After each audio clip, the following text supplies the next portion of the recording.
قبل از زندگی مرگ بود، قبل از عشق خلأ، قبل از سؤال سکوت. اینجا منفی یکه، جایی برای فکر کردن. از قبل آغاز شروع می‌کنیم.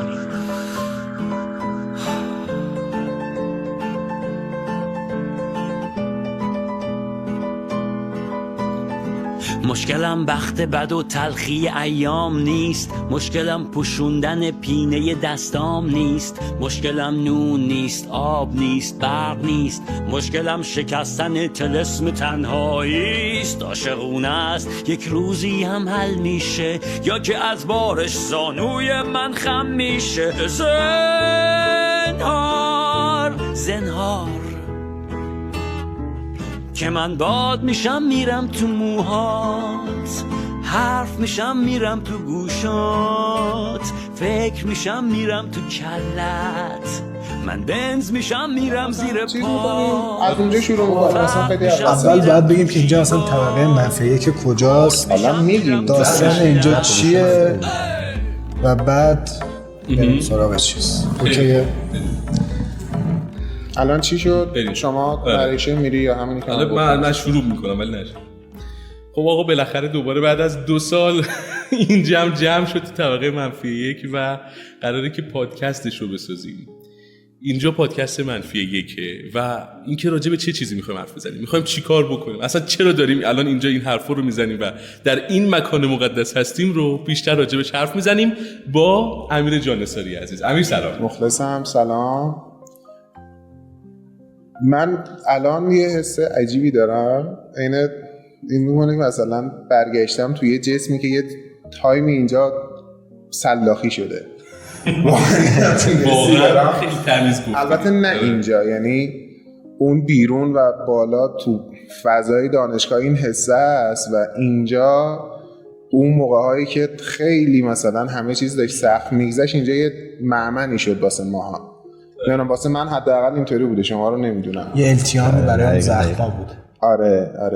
آره دقیقا منم داشتم قدمی زدم با خودت اینجوری که آره از جنس خاطره است. تو میبینی که ولی خوشایند نیست، نمیدونم چی بگم. اما اینجا جایی بود که خب منفی یک اداری دانشگاهی که توش درس خوندیم و جایی بود که کانونها با حداقل امکانات واقعا منطقه محروم میومدن یه ذره قابل تأمل‌تر میکردن کارشناسی رو و بذار یه ذره ببینیم امیر پوررجبی چه حرفی داره برامون بزنه. من یه چیزی که میخواستم بگم، ما اول که اومدیم داخل این مسیر رو که داشتیم میومدیم دونه دونه خاطراتمون یادمون اومد. یعنی هر جا رو نگاه میکردیم مثلا گفتیم اینجا پشت دانشکده برقه، اینجا لاف گاردنه، اینجا جلوی اداری اینا و خب هر کدومش خاطرات خودشو داشت دیگه و جالب بود. یعنی یه چیزی که تو راه همین اتوبان امام علی من داشتم با امیر حسین میومدم بالا، این دونه دونه این ایستگاه‌های بیارتی که از کنارش رد می‌شدیم، گروه فشار. آره هم خاطرات مثلا شیرین بوده تو این دانشگاه، هم خاطراتی که تو همین الان که یادت میاد دوباره بدن درد میگیره که انقدر اون حجم از فشار روش بوده. من داشتم اون لحظه‌ای که داشتیم صبحانه می‌خوردیم محمد، به این داشتم فکر می‌کردم که شاید کلاً همیشه همینه. یعنی رجایی یه جایی بود که خیلی فشرده اینا رو روی ما پیاده کرد. شاید ما 10 سال دیگه بیایم به اون روند زندگی شخصیمون که الان تو این چند سالی که از دانشگاه میگذره و ما اومدیم بیرون یه خورده عوض شده، برای هر کس داره جدا شکل میگیره، نگاه کنیم شاید 10 سال دیگه به این مسیر ببینیم میگیم این مسیر هم یک جور رجاییه. میدونی چی میگم؟ نه کل زندگی رجایی باشه که نه، منظورم از نظر خاطراته، از نظر اینکه خاطرات تلخ و شیرین و تراژدیک و همه ایناش با همه. ولی یه چیزی هم بگم درباره اینجا طبقه منفی یک، این که ما خودمونم قراره حرفایی که اینجا بزنیم منفی یکه. دقیقاً راجع به کتاب حرف میزنیم، راجع به زندگی حرف میزنیم، راجع به هر چیزی که حالمون رو خوب بکنه.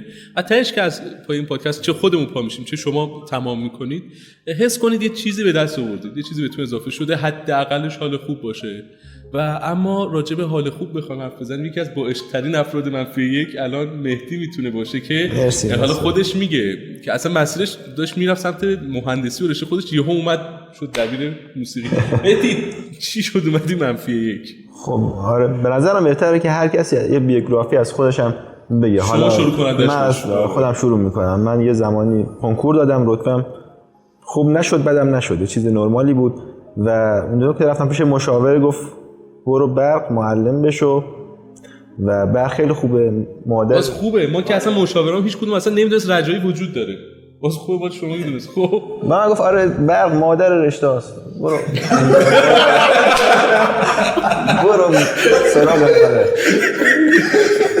بس خب من ترم چه هیزومتری یا مشاور فروخته بودی که بهت گفته بیا اینجا و برق بکنی؟ آره من ترم میرفتم جلو، بعد دیدم مادر نیست، بیشتر شاید پدره، یعنی اینجوری. یعنی ترم 8 رسیدم دیگه، اونجا حالا ترم آخرشو بگم داشتم اونجا زایمان میکردم زیر این فشار درس و اونا دیگه واقعا میگردم. بسیار عالی که یهو دیدیم این منفی یکی هست. آره خب اینجا سرخ شد. آخه ببین مردی میگه که مثلا دیدیم نه مادر نیست، پدر هم نیست، ناپدریه. دیگه دیدم دارم زایمان میکنم. چی آره یه خیلی رفت هست. خوب آره بین این فشارها و بین این درس یه جایی بود طبقه منفی یک. حالا من اینجوری بیانش میکنم که بتونن حالا مخاطبین هم میتونن تصورش کنن. یه سری پله است میای پایین و کم کم که این پله ها رو میومدی پایین صدای موسیقی زنده میومد، صدای سنتور، تار، یه نفر آواز میخوند از این روزا و از همونجا اون حال بده میرفت کنار و یه حال خوبی به دست میداد.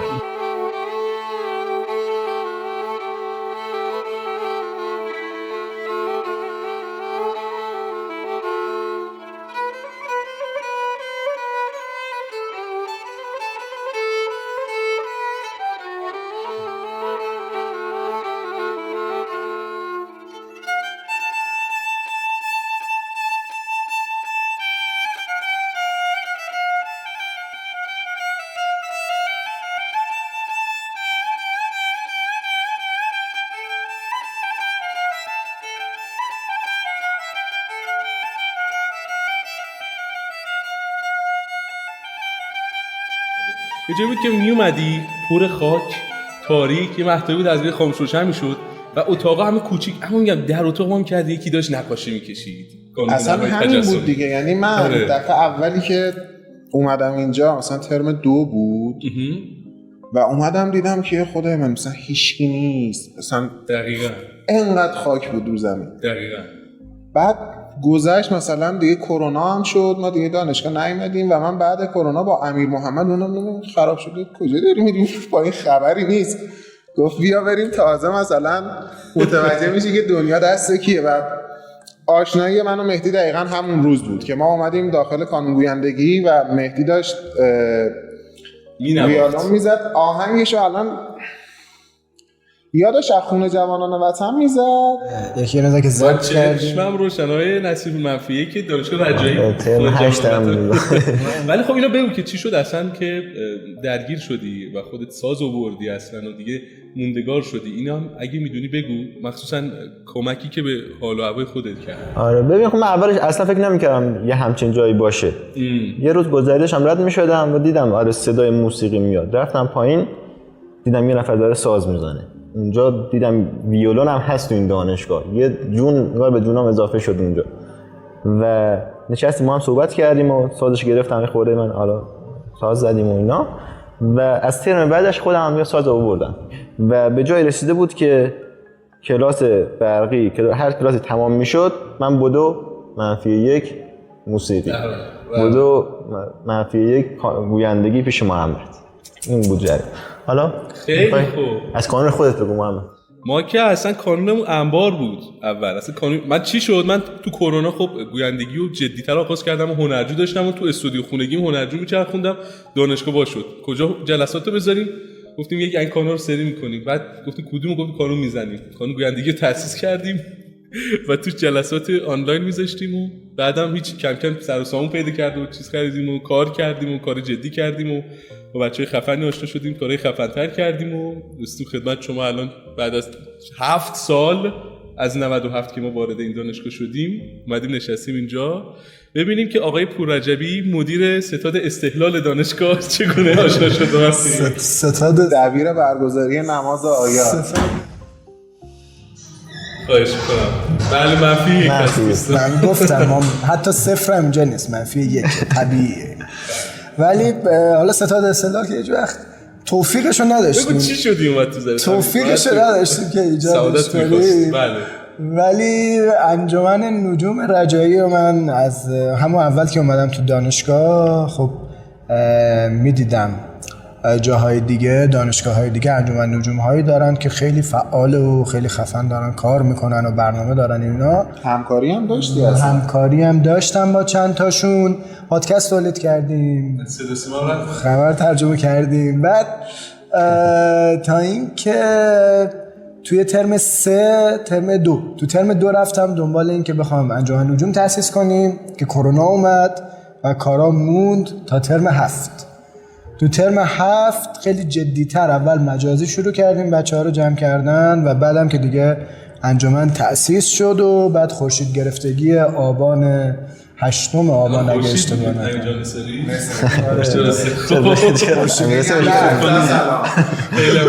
چون نوازآیات الان میخوام به این ربط بدم خاطر هم ببینم. بعد خورشید گرفتگی آبان چند بود؟ 401 و همین جمع دقیقاً هم خورشید گرفتگی رو برگزار کردیم وسطش و هم بعدش با فاصله مثلا 1-2 هفته یاد یار مهربان رو برگزار کردیم و یادش بخیر. و اون خورشید گرفتگی یه نقطه عطف کلا تو چیز نجوم بود دیگه. شما فکر کنم یه کمد داشتید کلا، این کانات یه کمد بود. همون هم گرفتن ازتون حس می‌کنم. یعنی ما یک سری کتاب و اینا به ما داده بودن. امیر محمد حتی تو دانشکده خودتون هم جایی نداشت که بخواد این کارا رو بکنه. یعنی این همه راهو میومد ته دانشگاه علوم پایه، تو حیاط علوم پایه اونجا مثلا ما جلسه برگزار میکردیم، کارا رو میکردیم و اینا اونجا به عنوان عضو افتخاری پذیرفته شده بود.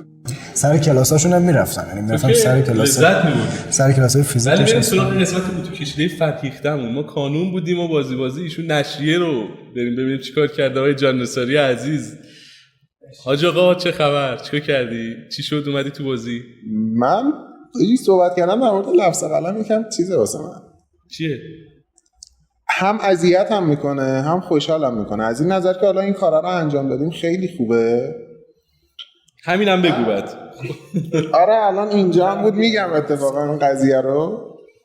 از این نظر که ادامه پیدا نکرد من واقعا ناراحت شدم. ولی بخوام مثلا داستان شروعش رو بگم اینطوری بود که خب مثلا علاقه به نوشتن و کلا درگیری با متن و اینا همیشه با من بود از مثلا نوجوانی. الان مثلا چه سنگی تو سر من خورد، من رفتم ریاضی خوندم. چی شد بعد رجایی اون سنگ که آجر بود؟ اون به خاطر معلمی بود. آره یعنی من از دوم راهنمایی درس دادم و حالا الان شرایط اینطوری شده که مثلا نمیتونم درس بدم و اینا واقعا مثلا مسئله است برام. یکم فکرم هم اذیت میکنه و درگیرم میکنه. ولی آره مثلا معلمی بود و این فضا اینطوری بود که حالا نمیدونم لفظش هم خیلی بده، یه بیشوری به من غالب بود. من فکر میکردم هر توانایی که دارم مثلا میتونم مثلا همونم برم و ادامه بدم، مثلا علاقه و اینا خیلی بازم مطرح نبود. خب مثلا گفتم هم مثلا توی فضای ادبیات مثلا توانایی رو دارم، هم تو ریاضی مثلا توانایی. خب ریاضی شاختره، بریم ریاضی. اینا مثلا ما پامون اینجا باز شد. البته که آخرش خوب شد، یعنی شماها رو اینجا به من داد، خیلی از دوستای خوب دیگه رو داد. و آره این نوشتن همیشه با من بود. اومدم هی قلابای مختلفی هم به هم گیر کرد که مثلا با اونجا کار کنم، دیدم حال نمیده بهم. باید برای خودت باشه. نه اینکه برای خودم باشه، سیستم کار کردنه، چرایی کار کردنه اینا رو خوشم نمیومد. مثلا سفارشی بنویسی، چه میدونم مناسبتی بنویسی، نه حال نمیده. بعد دیگه درگیر این شدم که مثلا یه چند نفر رو پیدا کنم یه کاری با هم انجام بدیم. الحمدلله شد. یه چند نفر تو ورودی خودمون مثلا فیزیک 97 اینجا ما بودیم پیدا شد، مثلا تقسیم کار کردیم، شروع کردیم لفظ قلمو. و من یه ویرگول اینجا بذارم، این تقسیم کار و اینا جلسات اولیه‌اش کجا برگزار شد؟ چیز نبود، ما اون موقع منفی یک رو نداشتیم، یعنی اصلا جایی واسه نشریات نداشت. ما تو دانشکدهمون کلاس 106 رو کرده بودیم اتاق نشریات. 106 علوم پایه میدونی کجاست؟ اونجایی که ویوی باغچه رو داره. کلاس‌های معادلات دیفرانسیل ما اونجا برگزار میشد. این بغلش شیشه. من جای ریسرچ بودم اونجا دفتر می‌کردم. اصلا فکر کنم اوکازیون ترین جای علوم پایه اونجاه. یعنی همه چیز داره، هم مثلا نزدیکه به همه چی تو علوم پایه، هم تنها کلاسیه تو اون طبقه همکف که چیز نور خوب داره و مثلا مشرف به حیاط و اینا. اونجا مثلا همه چی شکل گرفت و ادامه دار شد. مثلا فکر کنم ما تو 2 سال یا 3 سال، حالا ما مثلا دیگه ترم 3 و 4 مونم بود، یکم فضا داشت واسه همون سنگین میشد از نظر درسی و اینا. فکر کنم تو 2 سال و نیم 7 یا 8 شماره ما کار کردیم که چند تاش با همکاری دوستان بود.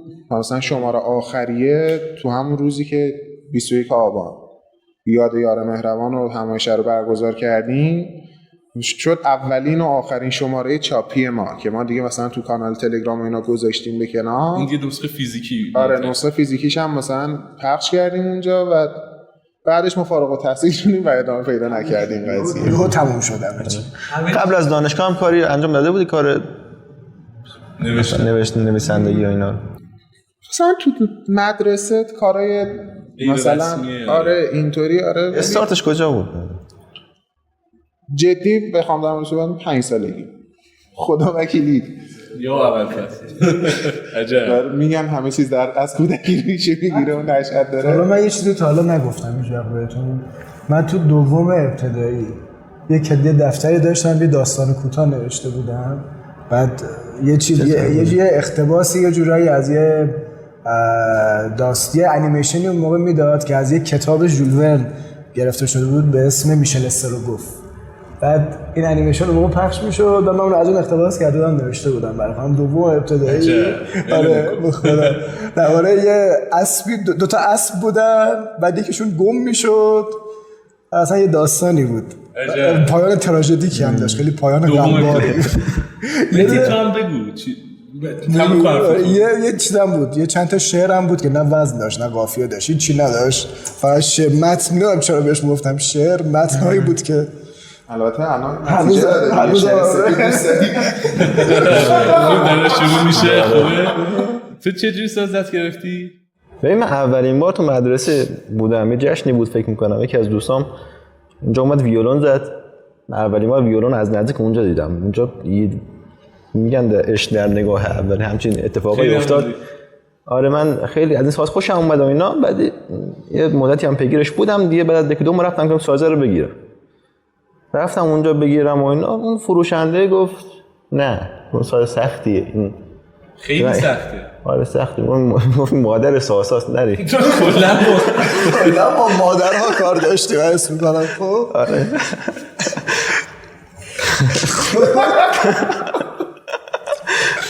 آره خلاص من اونجا چیز منو پشیمون کرد و اینا. یه سالی گذشت دیدم نه نمیشه، واقعا من ساز علاقه دارم و اینا، هر دوشه با برم پیش. سال بعدش پول جمع کردم و اینا با به روش‌های سختی. آره نه در باید چیز بود از اونها که دستام دیگه چیز شده بود. یه بار برای من تعریف کردم، خیلی جالب بود. رفتم سازه رو گرفتم و شروع کردم. بعد اتفاقا 3 سالم خوب پیش رفتم. من به جای رسید که می‌خواستم ریاضی فیزیک رو بذارم کنارم برم سمت موسیقی، همون تو دبیرستان. اونجا دیگه بهم گفتن که نه درس رو بخون، هنرم در کنارش ادامه بده. اون جمله همیشه هنر رو در کنارش ادامه بده. آره خلاصه ما دوباره برگشتیم سر همون کنکور رو دوباره ادامهش کردم اینجا. عجب. خودم هم خودم بگو. آره خب توی دبیرستان و اینها کار مداحی می‌کردم. اما تو خلوت یکی دو رخ داده بود بهشم بها نداده بودم، اما الان یادم، یعنی این مدتی یادم اومده که رضا رشیدپور اداشو در میوردم خوشم میومد. ولی خب میگفتم اصلا توی مثلا شهر و این باید تهران باشی و نمیشه ولی همینو بچسب مثل همونه. ولی دیگه اون پس سر ما تو ناخودآگاه و گیر کردی. الان رشیدپور جوانی ها خیلی جوجوی من آره اینجوری شده اومدیم تو این راه. خیلی خوب بریم به نظرم کم کم سر وقت این که میخوایم چیکار بکنیم تو منفی یک و چرا باید یکی بشینه ما رو نگاه بکنه و بشنوه. شما قشنگ حرف میزنی های فرج. من حرف بزنم. ببین من یه چیزی همون اول گفتم اینجا طبقه منفی یکه. یه وقتایی یه برنامه‌ای که ساخته میشه، یه موضوعی که قرار ضبط بشه و پخش بشه، دلیلش به اینه که مخاطبش از صفر ورداره و با خودش بیاره بالا، به یک حدی برسونه، رشد بده. یا حالا این رشد میتونه قسمت‌های مختلف، رشد عاطفی میتونه باشه، رشد فکری میتونه باشه، حال خوب به قول تو میتونه باشه. ما مسیرمون رو به این ور نیست، یعنی رو به این بالا رفتنی نیست. ما داریم میریم پایین و داریم میریم زیر صفر، میخوایم ببینیم چه خبره. چون ما خودمون توی دانشگاهی بودیم که خیلی روش خیلی چیزا پیدا کردن، حال کردن باش و الان زندگی موفقی دارن، تو مهندسیشون موفقن، تو معلمیشون موفقن، ولی ما چیزایی که باش حالمون خوب شد و روی زمینش پیدا نکردیم. اومدیم زیر زمینش. آره. اومدیم زیر زمینش و یهو دیدیم اینجا یهو پلا رو اومدیم پایین به قول مهدی، دیدیم این ور صدای ویولون میاد، صدای هنگ درام میاد، صدای ستار میاد، صدای سنتور صابر آذر میاد. بعد یه ذره اومدیم بالاتر دیدیم محمد حکمت داره نریشن میگه، سجاد خداخواه داره بچه‌ها رو جمع میکنه، پوستر فیلم جلسه تحلیل فیلم میذاشتن میخواد انجام بده. علیرضا شهبازی مثلا قرار نقد کتاب بره. تو همین جایی که ما مثلا الان داریم این حرفا رو میزنیم، ما جلسه فروغخوانی داشتیم با دکتر زیبا اسماعیلی و همه اینا تو اینجا تو منفی یک برگزار شد. تو پرانتز اینم بگم که متاسفانه اواخر بهتر شده بود ولی قبلش کاملا در خفقان بودیم، یعنی یکی دو کانون انجمن یا حالا تشکل خاص کل فضای فرهنگی رو در دست گرفته بودن، کل بودجه رو در دست گرفته بودن و بنرهای بزرگ فلان. ما برای پوستر چقدر بحث می‌کردیم که 10 تا پوستر بیشتر بدیم ما یه دانشگاه بیشتر بتونیم اطلاع رسانی بکنیم، ولی میومدیم منفی یک و برای خودمون زندگیمون رو داشتیم، یه قید کل دانشگاه زده بودیم که مثلا یکم از اون یک تازیه اون تشکل‌های خاص در اومد، تو از همین تیمم در اومد. شروع کنندش آره. شاید ما بودیم. آره. الان نمیدونم دیگه حالا چه جوریه. قبل دانشجوهای الان ارتباط ندارم ولی مثلا اون تایمی که گل کرد مثلا قانونگویندگی بود، انجمن نجوم بود. پس اجازه بدید من از یه سری افراد مثل آقای عادل برکم، آقای علی بشیری نام ببرم که اینها مثلا یه سری چیزها رو بنیان نهادن که قبلش من دیگه ندیدم باشه. مثلا دوربین مخفی اون موقع ساخته بودن، خود رجایی، طنز، تمیز که اینا نبود. بچهای پرانتز بازم بگی. آره و دمشون گرم. حالا من خودم خوشم نمیاد سیسه بنیانگذار رو نمیدونم ایجاد کننده راه بردن، ولی حالمون خوب بود، خودمون کیف میکردیم و تلاش میکردیم که کار درستم بکنیم. من در مورد پرانتز باز چی بگم؟ من شما میخوندیم پرانتز بازو؟ آشناس خیلی. پرانتز باز یه نشریه‌ای بود، ما مثلا ترم 1 و 2 که بودیم دیگه تموم شد پرانتز باز. یعنی اون بچه‌ها دقیقاً هم اتفاقی که واسه لفظ قلم افتاد. مثلا انگار مشکل ارثی داره اینجا، هیچ چیزی به میراث گذاشته نمیشه، همه چی مثلا با اون دوره‌ای که میان و شروع میکنن وقتی میرن تموم میشه. این تلخی قضیه است. من جمله انجمن نجوم. آره. بعد ما اصلا اون تیمی که لفظ قلم رو شروع کردیم اول میخواستیم بریم تو پرانتز باز کار کنیم. یعنی پرانتز باز کلاسای نویسندگیش هم گذاشت و ما مثلا آزمونای روزنامه نگاری و اینا هم دادیم تو معاونت فرهنگی، همه چی اوکی شد و دیگه یهو هیچ اتفاقی نیفتاد. مثلا اون کلاسای نویسندگی پرانتز باز که اون موقع با دکتر بیات بود، دکتر رضا بیات، الان فکر کنم استاد دانشکده علوم انسانی همین دانشگاه هست. درسته؟ هستن در واقع. بعد آره کلاسا دیگه تشکیل نشد و بعد پرانتز باز دیگه فعالیت نکرد و من الان یادم اومد که بگم که مثلا لفظ قلم اصلا شجاعتش از بودن پرانتز باز شروع شد. یعنی اون موقع مثلا ما اومدیم با یه عالمه نشریه مواجه شدیم، بعد مثلا سیم هر کدوم از این نشریه ها رو که میکشیدیم میدیدیم تهش میرسه به یه تشکلی، مثلا به یه انجمن خاص میرسه.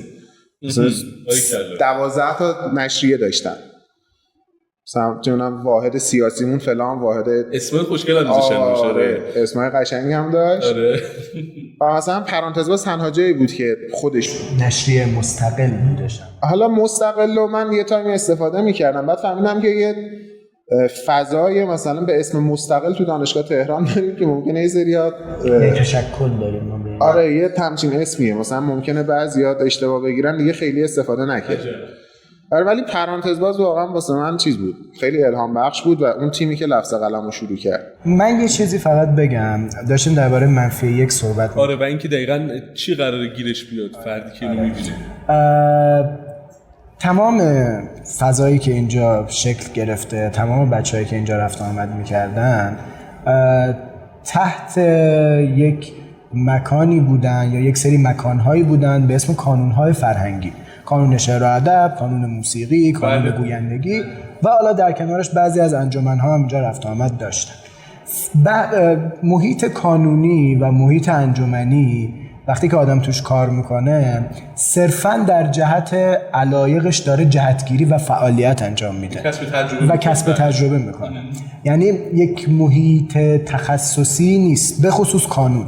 به خصوص کانون‌ها محیط تخصصی در اون مثلا کانون شعر و ادب به صورت تخصصی مثل یک استاد ادبیات که مثلا مقاله میده مقاله منتشر نمیکنه، ولی بستری رو فراهم میکنه که بتونه مخاطبی که به ادبیات علاقه داره توی اون بستر فعالیت کنه و حالش خوب باشه.